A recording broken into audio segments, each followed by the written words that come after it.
Olá pessoal, neste breve vídeo eu vou abordar aqui algumas dúvidas que surgiram em nossos grupos de discussão no que diz respeito especificamente à prova discursiva do Prof. História, tá bom?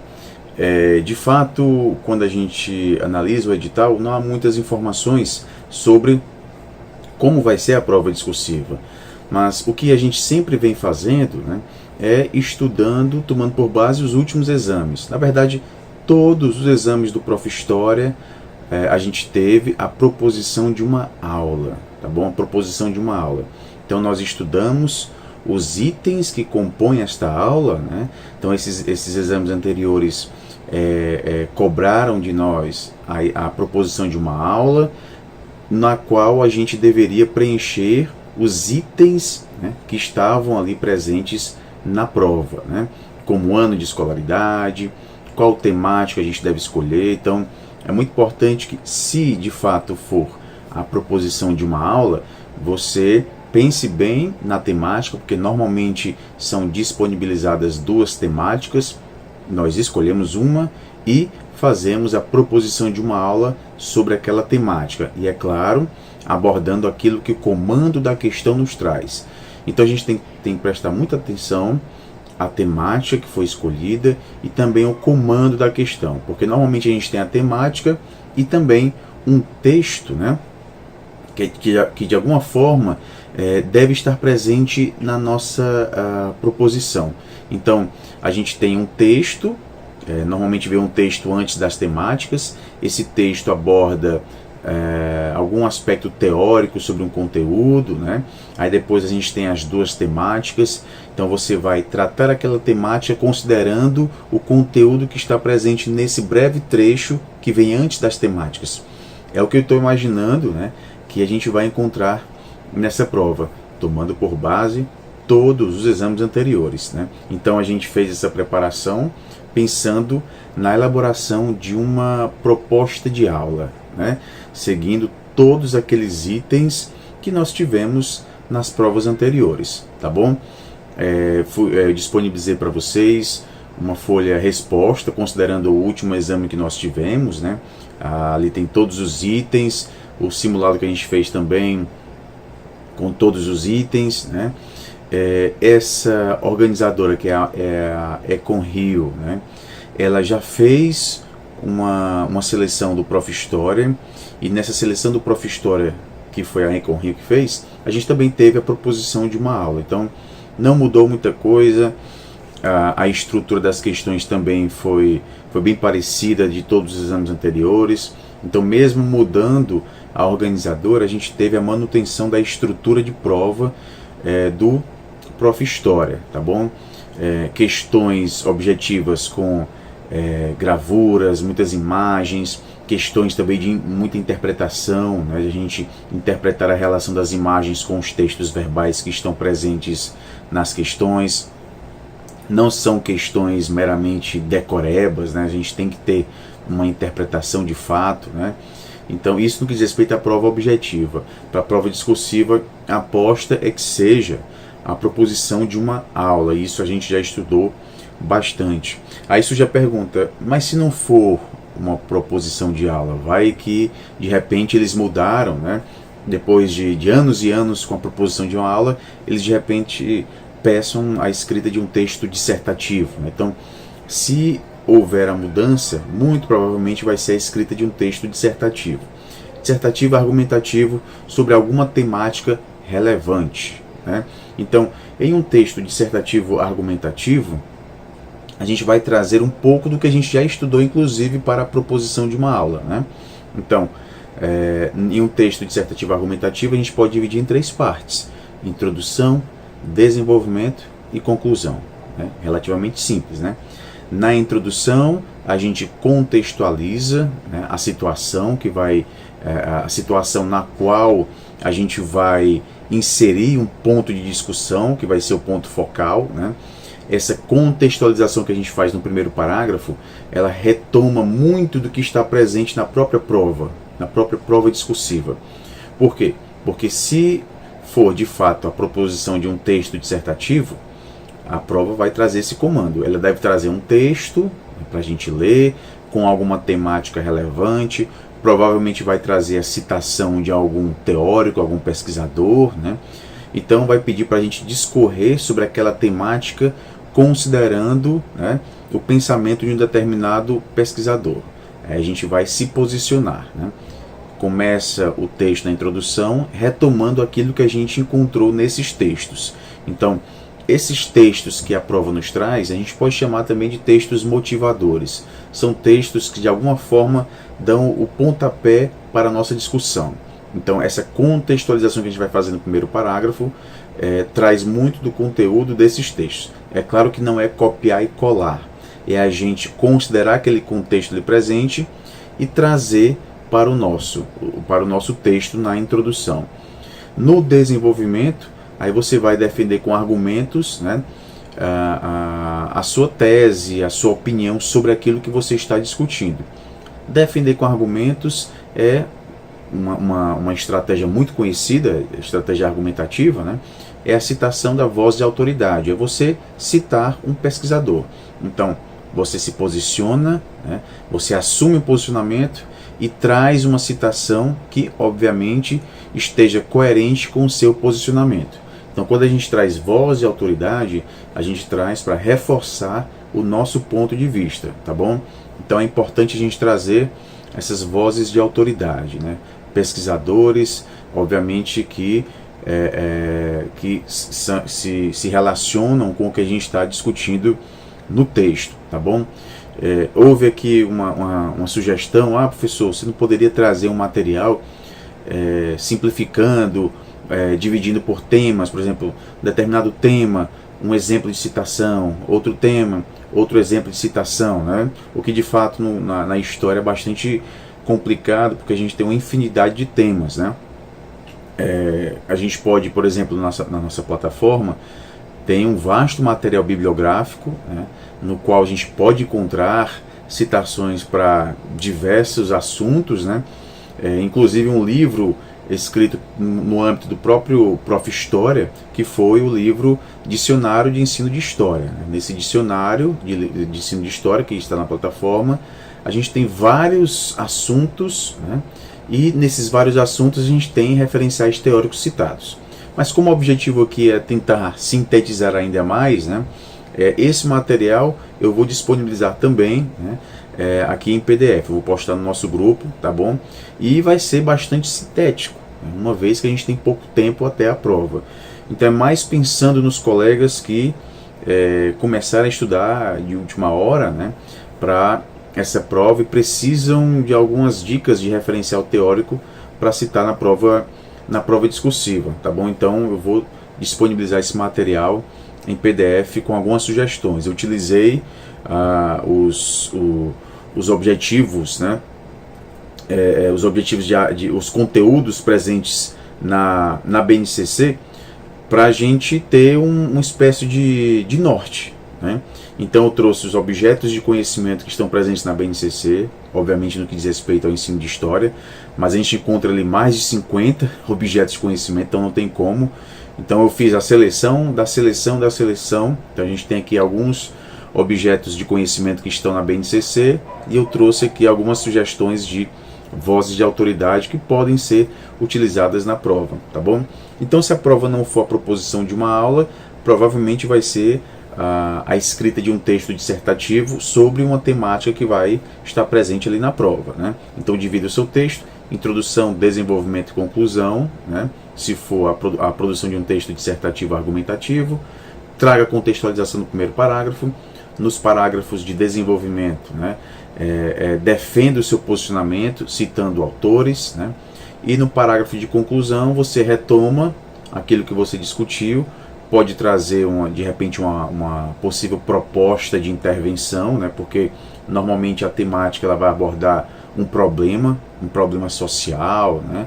Então a gente se posiciona e ao mesmo tempo traz sugestões, não para eliminar esse problema, porque se a gente for nessa perspectiva de eliminar o problema, pode ser uma visão muito ingênua, né? Mas se a gente leva a ideia de diminuir esse problema, né? Aí tudo bem. Então trazer propostas que possam diminuir aquele problema que foi apresentado no seu texto, tá bom? E que problema é esse? Não sei, aí depende da temática que vai ser abordada. Mas é muito importante que vocês leiam atentamente aquilo que vai ser cobrado na prova discursiva, para que não cometam o equívoco, né, de fazer digressões, né, começar a falar sobre um assunto, aí você acaba fugindo daquilo que é foco da prova discursiva. E às vezes isso acontece, aí acaba perdendo ponto por falta de objetividade, perde ponto por coerência, ou seja, você começa a falar sobre algo que não foi pedido, né, começa a tangenciar aquele assunto. Então tem que prestar bem atenção na prova discursiva o que está sendo pedido, né, e não demorar muito para entrar no assunto, porque tem gente que, a temática é essa, então eu vou fazer aqui uma longa introdução, né? Então faz uma longa introdução, aí quando começa de fato a entrar no assunto já foram aí mais de 10 linhas. Então tem que ter cuidado, porque o avaliador ele percebe isso, ele percebe que há ali uma falta de objetividade, tá bom?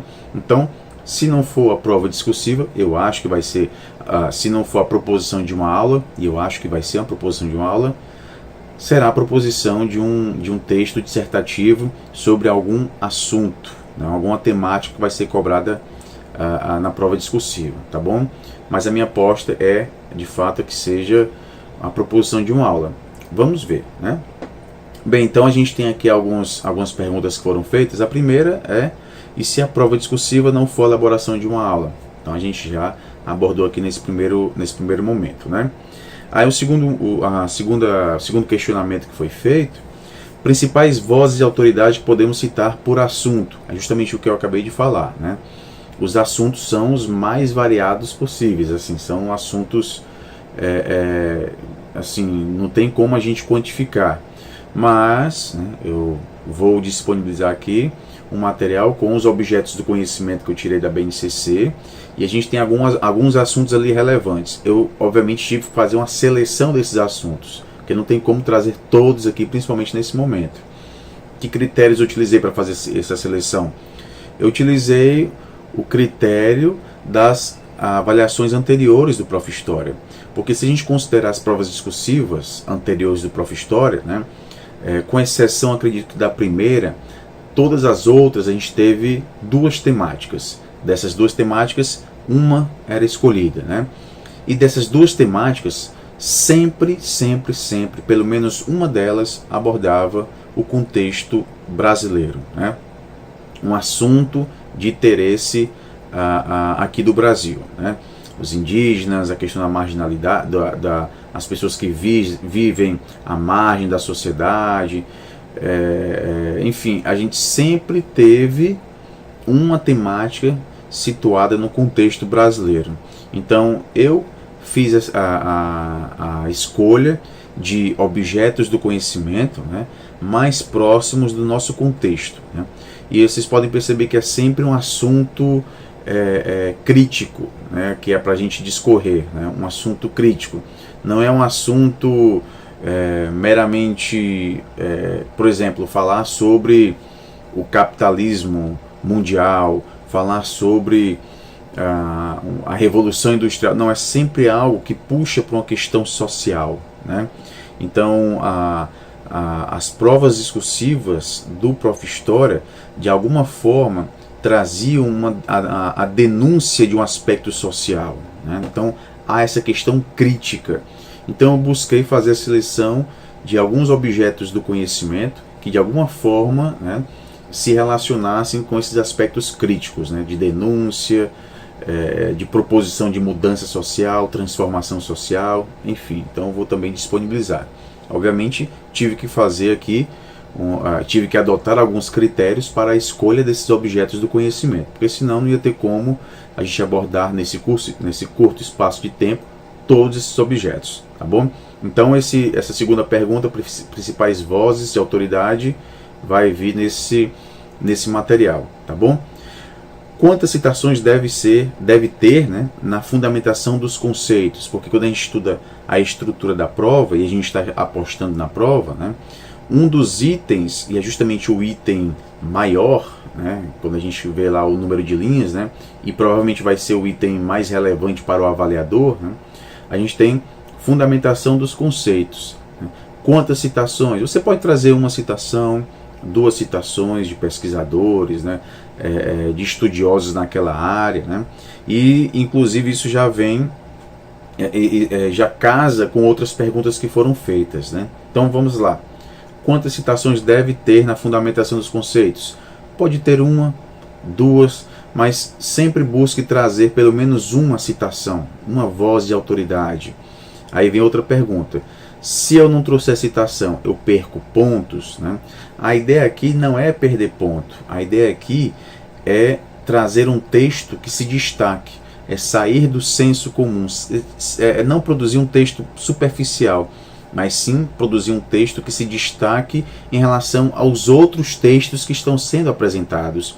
Então, como avaliador, né, eu sei que quando a gente pega um texto para ser avaliado e a gente percebe que nesse texto a gente encontra características de alguém que tem leituras acadêmicas, e a citação de uma voz de autoridade, a citação de um pesquisador em um texto indica que a pessoa de alguma forma tem essas leituras acadêmicas, isso a gente acaba ficando mais, digamos, há uma tendência maior de a gente atribuir uma pontuação maior àquele texto, porque ele vai se destacando em relação aos outros que não citaram nenhum pesquisador, que é como se fosse o feijãozinho com arroz, né?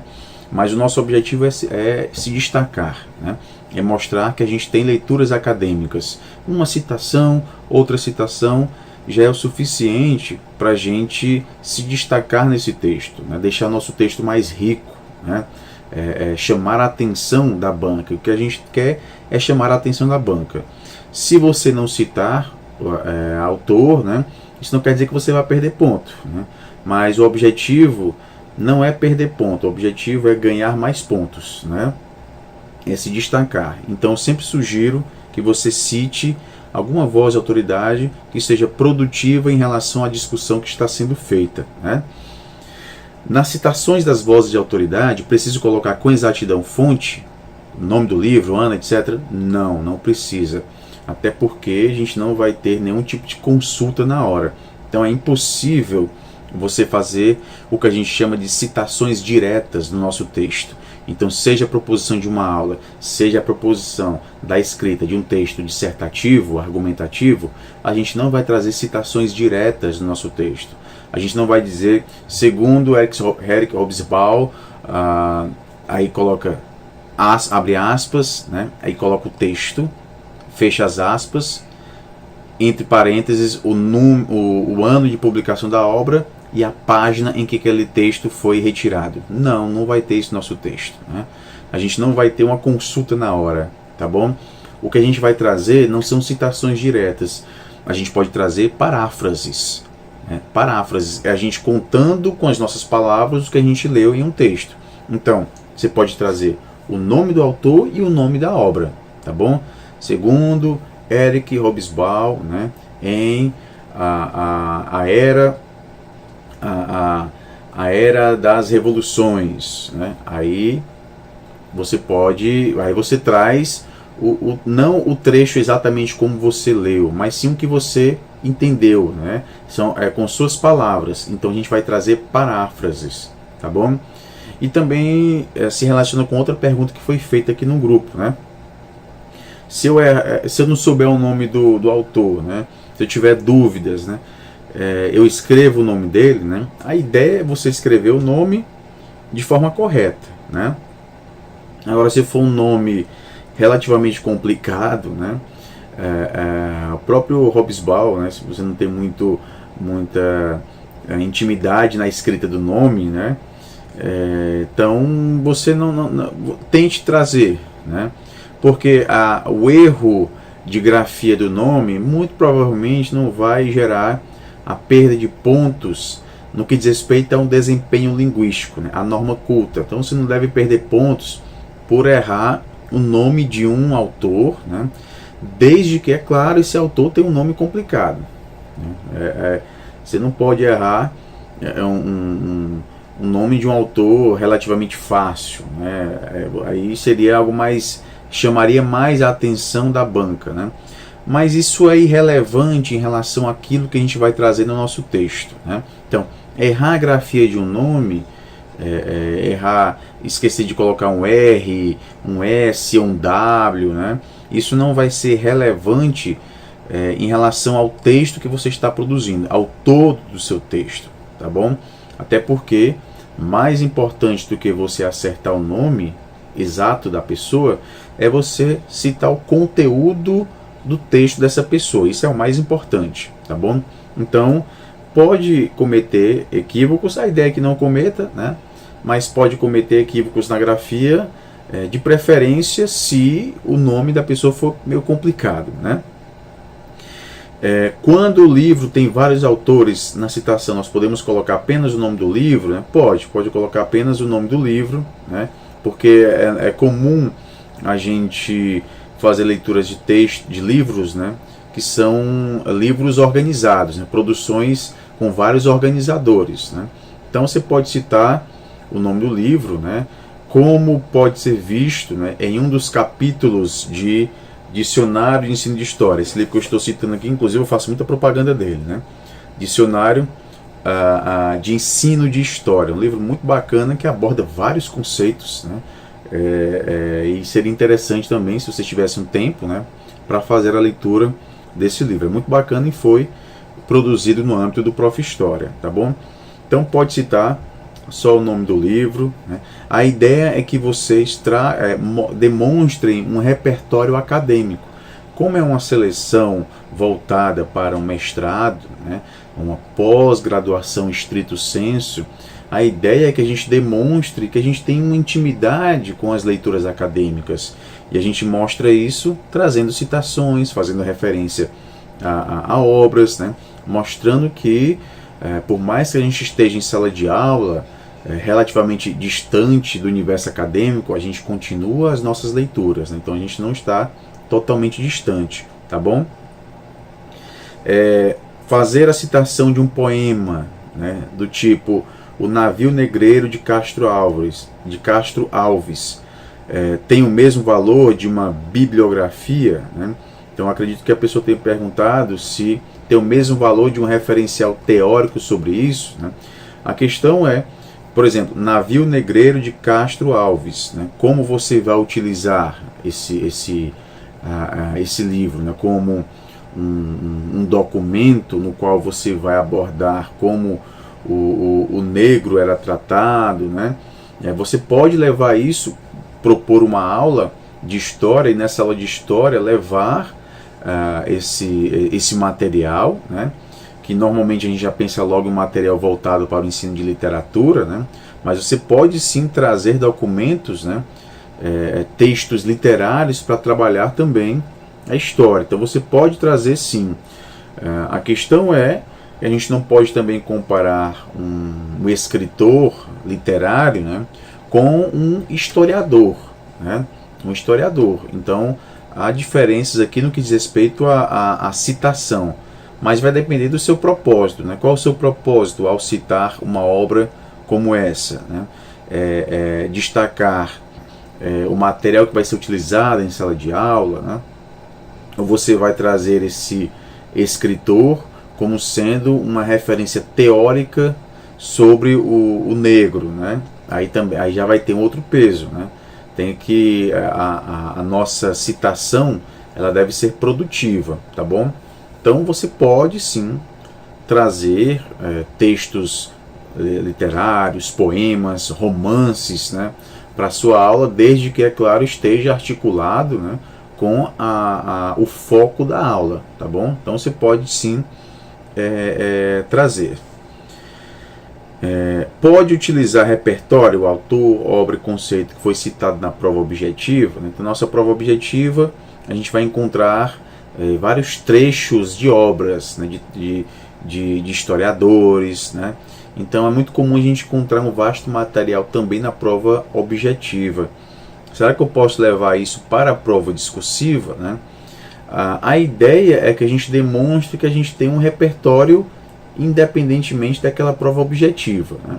Mas se você está com dificuldade de conseguir algum repertório para a sua prova discursiva e você viu que na prova objetiva tem, então você pode utilizar, né?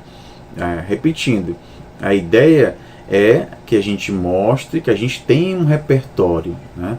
Tem um repertório independentemente do que a gente encontra na prova objetiva.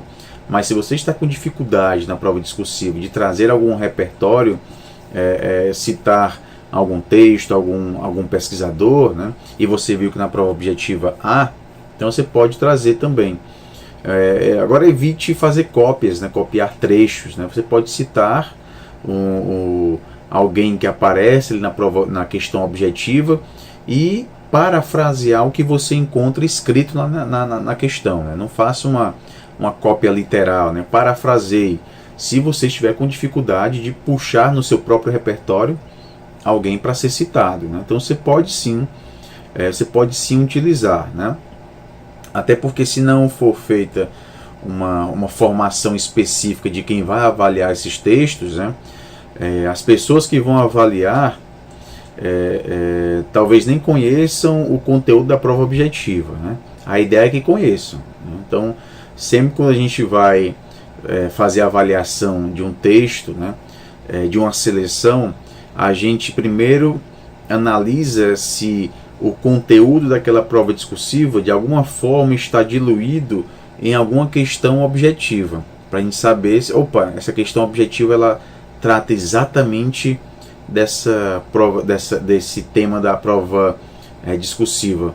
Então a gente vai prestar atenção se a pessoa está utilizando esse texto, porque se ela utilizar, demonstra que ela está com dificuldade de puxar um repertório próprio, né?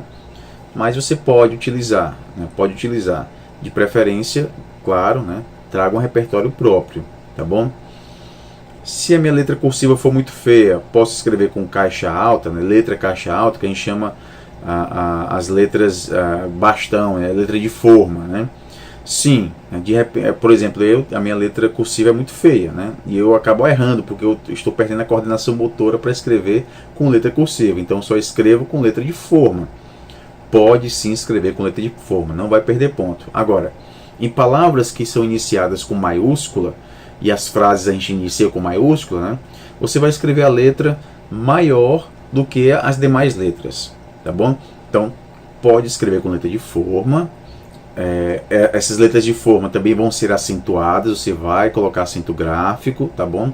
E quando tiver uma maiúscula, você vai escrever essa letra maior do que as outras, porque aí você vai estar mostrando para a banca, né, que você sabe que ali tem uma maiúscula, tá bom? Então, pode escrever letra de forma, quando for maiúscula, a letrinha maior do que as outras, tá bom? Perde ponto se não trouxer voz de autoridade, eu já falei isso aqui no início, né?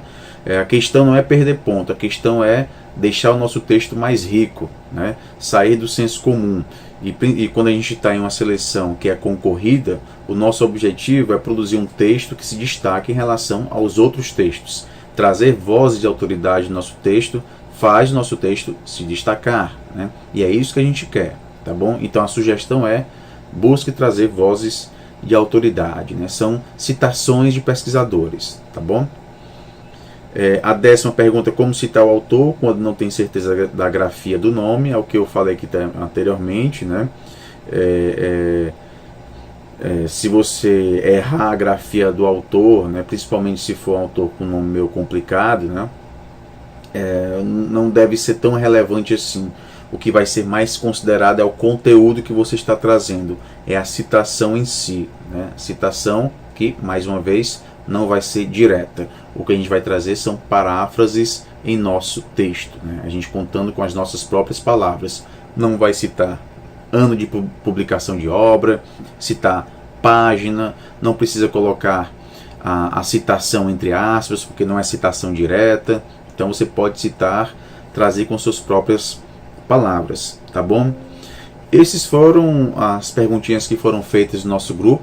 Quis discorrer aqui rapidamente sobre elas, até porque a gente não tem muito tempo, né? E vou disponibilizar também esse breve material com algumas sugestões de vozes de autoridade. Utilizei aqui os objetos de conhecimento que estão na BNCC, voltados para o ensino de história. Tive que fazer, obviamente, uma seleção, porque são mais de 50 objetos de conhecimento.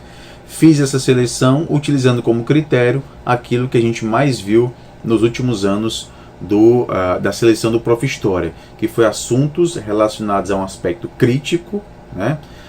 Principalmente do contexto nacional, do contexto brasileiro. Tá bom, pessoal? Então é isso. Desejo a todos uma ótima prova, né? O que mais pode atrapalhar vocês é a ansiedade, né? Então vamos tentar, é muito fácil a gente falar, né? Mas de qualquer forma vamos tentar ficar um pouquinho mais calmos, né? Diminuir essa ansiedade e fazer o nosso melhor lá na hora da prova. Tá bom, pessoal? Então é isso. Bons estudos a todos e até a próxima.